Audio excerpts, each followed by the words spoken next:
But white people are killing black people out of white supremacist ideals. There is a difference. So what do we do? What do we do about this white supremacy that's going on? I don't know. Maybe first and foremost, get rid of the president that's bringing it out of people, bringing it to the forefront. Trump is bringing white supremacy out of people? He's bombing Lebanon. When you see somebody waving an American flag, what do you feel? White supremacist.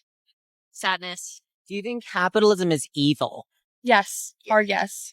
Yeah, for sure. Do you hate America? Yes. Yeah, but I feel like I'm not qualified to answer that. Racism is evil. White supremacy is evil. There is no place for either in the United States of America. She said, I don't think black people deserve equality and justice because they could never get enough. And I realized for the first time I've ever talked to this person about race, she was actually being brutally honest. And I also realized this is the psyche of white America. Not all, but for the majority. Most of white America have always been scared of black and brown folks getting justice, getting equality, getting what's fair, because they want to hold and cling on to white supremacy so dearly, that system that protects their privilege, that dominant hierarchy position of whiteness. That being said, I'm going to say something and I want you to let it set. I just want you to set with it. Let it settle into your consciousness. Just let it set with you for a while before you get into your feelings, into your denial, into your ignorance, into your delusion racially. Just let it set and listen. Until we fix white supremacy, everything we do as a nation will fail. Why does America keep voting against its own self-interest? Why do we continue to do things that undermine our very well-being? White supremacy is the living, festering cancer, devouring our nation from the inside out. It's the toxic force behind every backward policy. The exact reason we're so stunned and shamefully far behind other developed nations. White supremacy, the very thing white America claims to despise, yet simultaneously denies, gaslights about, actively avoids, and utterly ignores, all while perpetrating racism. The reason this country keeps voting against its own damn self-interest, the reason we consistently shoot ourselves in the foot is brutally simple. Pure terrified fear of a black and brown nation. Fact. This isn't new. This isn't just about today. This is history's cruelest loop. We love white supremacy. We embrace slavery. We clung to Jim Crow. We have always chosen to poison our own wells rather than allow an ounce of equality. Wait a minute. Before this man continues, I think let's pause for a moment and put his words into context. You know, context matters. Now, the argument we are hearing here comes from this white American man who believes one of the biggest obstacles facing the United States is the country's unresolved history of racism, history of segregation and racial inequality. I mean, his perspective is direct, it's emotional, and, definitely will guarantee, to spark debate. Now, some people will agree with him, while others I know may strongly disagree. But regardless of where you stand, I think it's worth listening carefully before reaching to a conclusion. So anyway, brothers and sisters, let's pay attention to the reasons he's giving, the examples he's using, and the questions, he raises to fellow white people, like what exactly is happening. And then afterward, we can decide which side we can be. Because at the end of the day, at the end of these people who need to sit down and discuss what exactly are, the messages in this video. Because it's not only this man, there are more people who are also sharing their views when it comes to the problem of white supremacy, which, they think is causing, more trouble. Whatever the case, let's dive into this. If this is your first time, please subscribe so we can have more of these discussions. Otherwise, I'll see you later for more discussion. This obsession breeds internal hate, forces us into a blind, ignorant delusion. It has weaponized us against each other. White against white, race against race, culture against culture. This is the profound damage to your psyche, your society. We'd rather bleed our own nation dry, sacrifice our cities, our health, our economy, our global credibility, than loosen one pathetic finger from white privilege. You thought you could weaponize white supremacy to justify your own greed, to hoard power. All you've done is destroy yourselves and your own fucking nation. Imagine a nation so diseased by racism, so desperate to cling to its twisted sense of white superiority. It would rather self-destruct, rip apart its own democracy and watch its citizens suffer and die. That nation is America. Face the ugly fucking truth. Look at what we've done. Cutting Medicaid, slashing SNAP, sacrificing the vulnerable for billionaire tax breaks, abandoning humanitarian aid, annihilating our global standing, our very morality, actively suppressing votes, tearing down our democracy, building the world's largest prison system, shattering families, all because of the white man's greatest, most pathetic fear, that black and brown people might actually be treated fairly. Our air is poisoned, our infrastructure is collapsing, our schools are failing, all because we'd rather cling to archaic, racist structures that build a decent, functional society for ourselves. Understand this. We aren't just hurting black and brown communities. No. We are actively killing ourselves as a nation. Our racism has so corrupted us, we'd choose a pedophile felon to run the country simply because he was a racist strongman. We are willingly plunging into fascism, sacrificing our fundamental liberties and economic equality, all because we choose white supremacy over freedom. Every damn bit of it for the sake of the ignorant, hateful disease festering in our hearts. So white America, hear this. Stop being cowards. Look into the fucking mirror. This cancer of white supremacy is consuming us. If you don't tear it down, if you don't confront this fear, you will watch this nation die. Your nation, our nation. The time for denial is over. The time to choose is now. I'll say it again. Until we fix white supremacy, everything we do as a nation will fail. Fact. I don't know what bothers me about this image. It's not just that you see a black woman standing alone. It's what that picture represents. Let me be crystal clear. Racism is evil. White supremacy is evil. There is no place for either in the United States of America. For far too long, people preaching hate, division, and extremist ideology have tried to intimidate Americans into silence. But this country doesn't belong to them. It belongs to every single one of us. Our strength has never come from hate. It comes from courage, from people willing to stand their ground and refuse to be pushed aside. We fought wars to defeat fascism overseas. We sure as hell shouldn't tolerate its ideology here at home. Now that's the America that I served. And it's not the America I'll ever stop fighting for. Sappers clear the way, airborne all the way. Graham Plattner, Charlie Kirk, Hassan Piker, Gavin Newsom, J.D. Vance, Donald Trump, John McCain, Peter Parker, Clark Kent. America craves a white savior. It is built and baked into the very foundation of not just the stories that we tell each other, but the story that this nation tells about itself. To question whether or not the founding fathers could be morally compromised people whose legacy is worth looking into is to be un-American. We seek out the hero's journey not just in our books and our films, but also in our lives. The state of the world is a mess.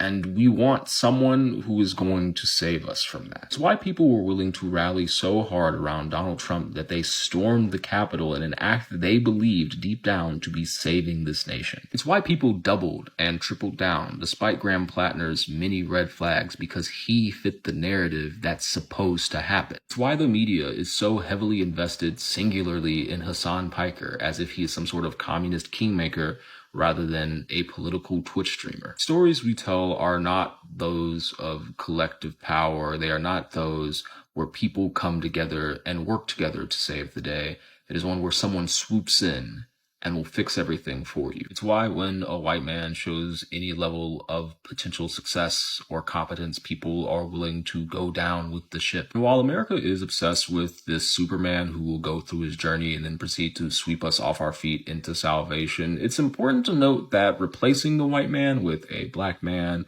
with a woman of color, with anything and everything in between is simply a facsimile of the original problem and does not offer a real solution, which is our narrative needs to be about community. We're looking for a hero. We're so obsessed with finding someone who has the power to save us that we forget that we have the power to save each other. American stories aren't catered towards telling you about the power of us as a collective, but rather the power of individuals, people who stand out above the crowd, those who are exceptional. So I'm on vacation. I'm staying at a family member's house. We're all watching the Olympics. I'm sick, by the way, but I'm on the couch trying to relax. These Trump-supporting family members are teary-eyed as they're singing the national anthem during the Olympics. You know, patriotic, nationalist, and I'm getting a little uncomfortable, but it's okay. And then at the end, when they said liberty and justice for all, I said for white people, not for all white people, and that's all I said. And of course, that triggered the female, and she started lecturing me and going on and on and on, deflecting, denying, distorting, talking over me, just being a bully, being hateful. And then she said something that they usually say, some kind of crazy shit to justify white supremacy, because that's what white people do, right? She said, we're talking about racial equality and racial justice for black folks. She said, well, I don't think that they should get racial justice because they can never get enough. They'll always want too much. They'll always want more and more and more. I said, oh, really? That's interesting.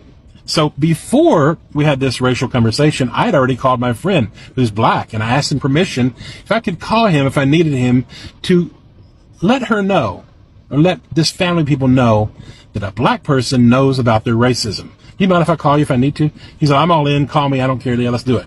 So, and she said that racist shit. I called my black friend. And I put him on speakerphone, and I said, so, she just said that black people could never, ever, ever get enough racial equality, therefore they don't deserve it, because they always want too much.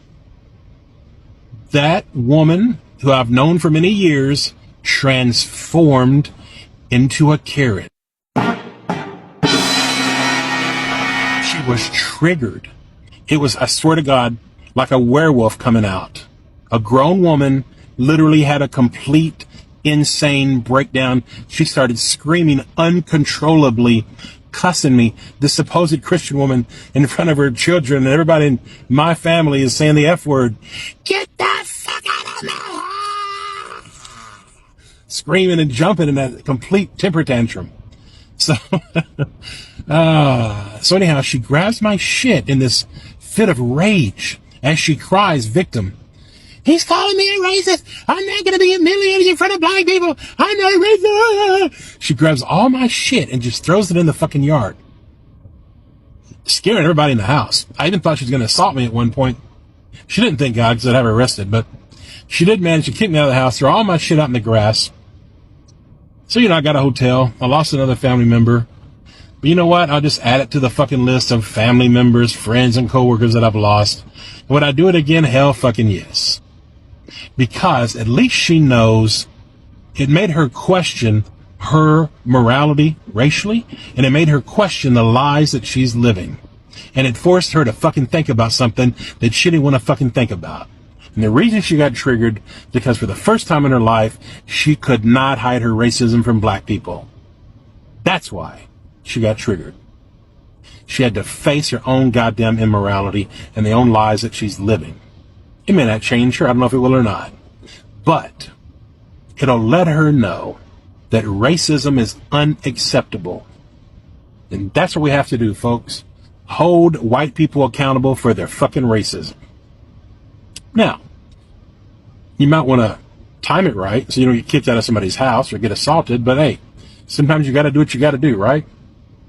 But anyhow, hold each other accountable, folks. That's what we have to do. Take care. So yeah, we still on dismantling white supremacy. But I want to stick with awareness just a little bit longer. Because I think a lot of people confuse information with awareness. And baby, they're not the same thing. You can know slavery happened and still not be aware of how it shapes the way you think. Stick with me. You can know segregation existed and still not recognize how it shaped your definition of what a good neighborhood is. Yeah. Folks even know white supremacy exists, and they still don't recognize how it has influenced what you think is beautiful and who you think is beautiful, what you think is professional, who you believe is intelligent, or even what success is supposed to look like. Yeah. See, awareness isn't just you collecting a bunch of facts. Awareness is recognizing the pattern. It's realizing, wait a minute, that belief didn't start with me, And here's the thing. If all of your information comes from social media can introduce you to the idea. It can start the conversation, but it cannot replace the depth that comes from studying. That's why I tell people, baby, you need to pick up a book and study. Yeah, my grandma would say, study and show yourself approved. Challenge yourself. Sit with ideas that make you uncomfortable. Every morning before I pick up my cell phone, 90 minutes is devoted to reading. Try it. If you're serious about understanding the systems that have shaped our country and us as Black people, here are a few book recommendations. Number 1, The New Jim Crow by Michelle Alexander. Top tier reading, y'all. Medical Apartheid by Harriet A. Washington. Top tier. And then as a bonus, because it's a good one too, Faces at the Bottom of the Well by Derek Bell. Let's go ahead and start with those 3, y'all. I'm going to do a separate post about each one, but for now, put that in your book list. Awareness isn't built by watching a few videos. And I know I got some good ones. But awareness is built by asking better questions, studying, reflecting, and being willing to examine what we've inherited. Because information tells you what happened. Awareness asks you, how is it still shaping me? And baby, that's where the liberation begins. Yeah. We got a ways to go, but we're going to get there. All right, good people. Drink your water, stay rooted, real, and knowledgeable. Welcome back, brothers and sisters. Now, after hearing these people sharing their views, sharing their perspective, let's talk about it. And whether you agreed with everything they said, or you only agreed to some of those things they said, or you completely disagreed with everything they said, it's okay. It's all up to everybody. It's all up to you. But I think these speakers raised the questions that millions of people continue debating every single day. Now, conversations about race, about equality, about privilege, justice, and the future of America itself are never easy, because they challenge long-held beliefs. People have their own beliefs that they don't want anybody to change. They don't want anybody to shake them. Okay?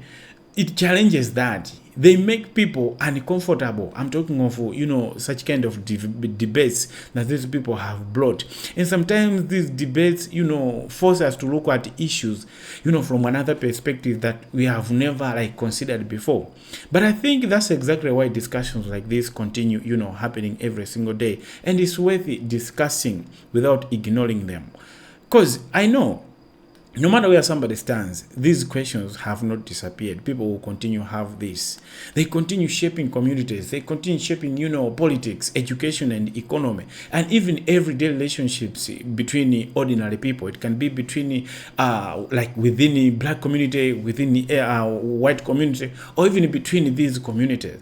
At the end of the day, everybody wants a country that is safe, that is stronger, that is more united and filled with greater opportunities for future generation. And the debate, of course, is how people actually get there. And before we break down the biggest themes everyone have shared in this video, I came across a certain comment that I feel like, we really need to stop and think about it.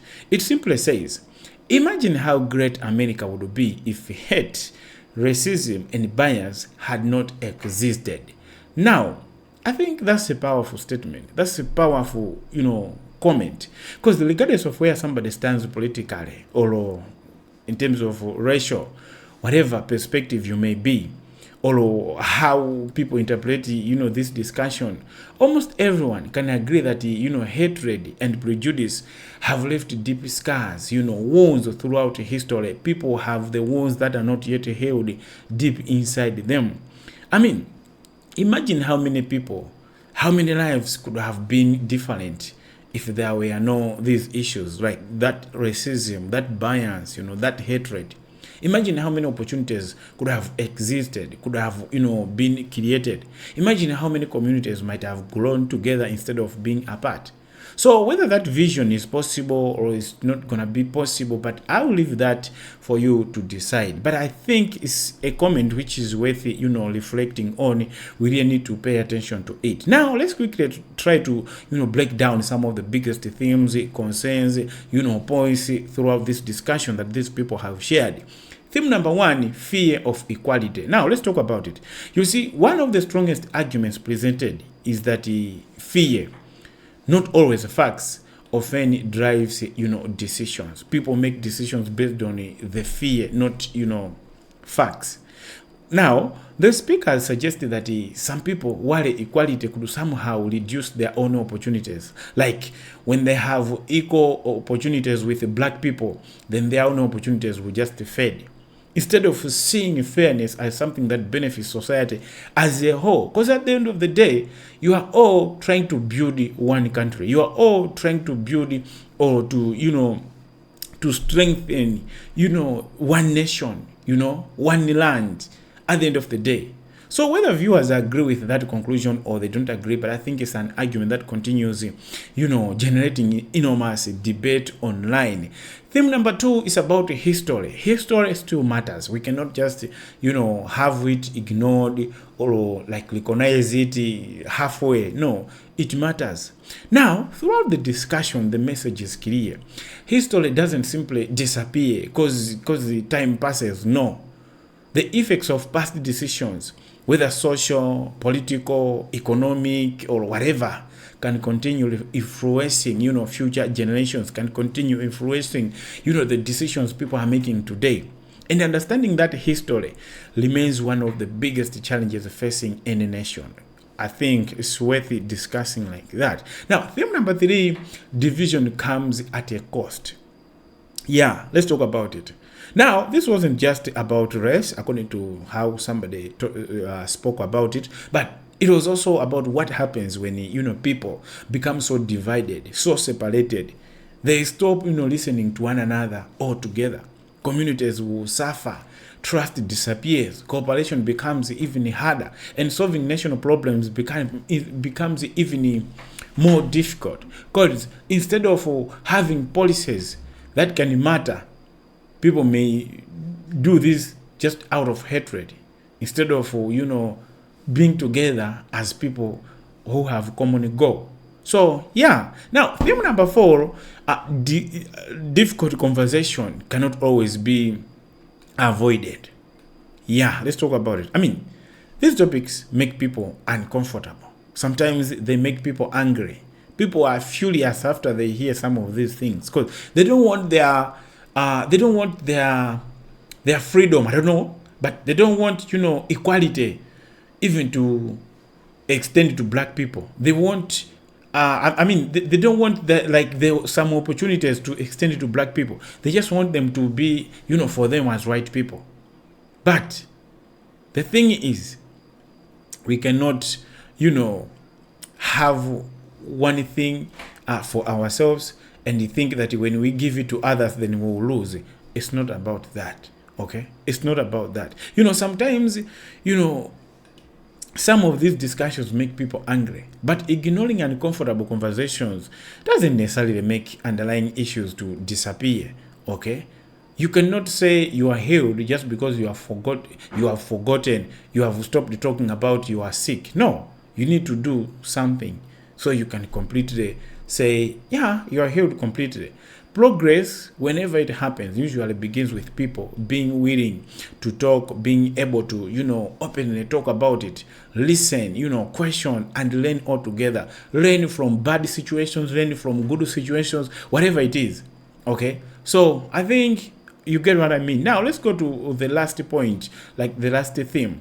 It's about personal responsibility. At the end of the day, somebody has to take responsibility for what is happening. Another important idea throughout today's discussion is that every generation inherits some sort of challenges. Okay, you get some challenges that are coming from your ancestors, but every generation has also the opportunity to respond differently, like to change the story so that the future generation should not inherit what this present generation inherited. Okay, at least if it's to inherit, it should be something else, at least easier than what this present, generation inherited. And lasting change barely begins with the, governments alone. It also begins with ordinary people making better choices, effective choices, treating others with dignity, respecting one another, and being willing to examine their own assumptions. Let's continue by talking about the last thing. It's about hope for better future. Like somebody in the video pointed out that issue. Now, believe it or not, underneath all like the frustration, the criticism, emotions, the divisions, there's still hope. Hope that future generations want to spend their lives repeating the same arguments. I like what somebody said within the video. Hope that the fairness, hope that opportunities, respect, and understanding, one another regardless of skin color can become more than political slogans. And hope that people like different from backgrounds can still disagree. People of different skin color, different political parties, different, views, without forgetting each other's humanity. But now I want to hear from you, brothers and sisters. What do you think about everything discussed in this video? Do you agree what these speakers are saying? Do you disagree? Or do you think the truth is somewhere in between? Share your thoughts down in the comments below, respectively. Let's keep them respectively. Let's have a peaceful conversation. Let me know your thoughts. Let me know your views. If you enjoyed this discussion or you found it to be, it's thought provocative, or it's nice, it's worth discussing, please don't forget to subscribe, to like the video, to share, and if you can manage, turn on the notification bell. I'll greatly appreciate. Otherwise, thank you for watching, and I'll see you in the next video.